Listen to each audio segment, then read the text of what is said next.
Hi, Tony Jibster here with part 2 of my reef's first anniversary.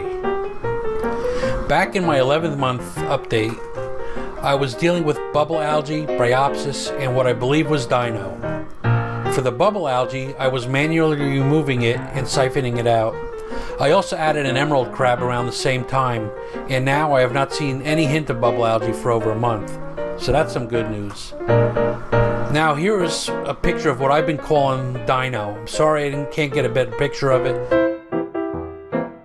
It's hard to see in the picture, but it's clumps of brownish goo. After a few days, the goo would pile up and start to sway in the current.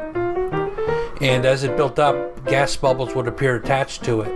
I don't know if the goo was creating these bubbles or if the bubbles were just getting stuck to it. I spent hours trying to identify it online, but I was unable to find anything that looked like it. Images of dino looked to me to be thin and stringy with gas bubbles, and mine was clumpy goo, so I really never made a positive ID on it. Anyway, my approach was to remove as much as I could before it could take over the display. At first, I was brushing it off the rocks and siphoning it into my vacuum, but that was getting hard on the coral. I was constantly brushing up against it and bumping the coral, so I modified my approach a bit. I added a piece of extra tubing from my RODI system to the end of some air tubing.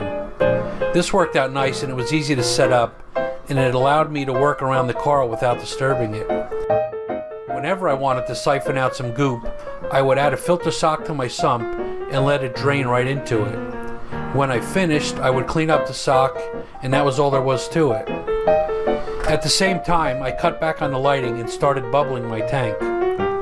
I set a small pump on a timer and used a spare suction cup from an old heater to hold the air stone where I wanted it. The air stone creates bubbles in the return chamber that eventually get pulled into the return pump. This produces very fine bubbles that appear like a cloud of fine dust. The timer runs for about 6 hours a night. I also found that if I had the bubbles too close to the pump, the bubbles were a lot bigger, and it's my understanding that fine bubbles work well, so that's what's been working for me, just keeping the air stone a little bit away from the pump, as you see here in the picture. So I don't know if it was the reduced lighting or the micro bubbles, but after about a week of this therapy, there was noticeable improvement.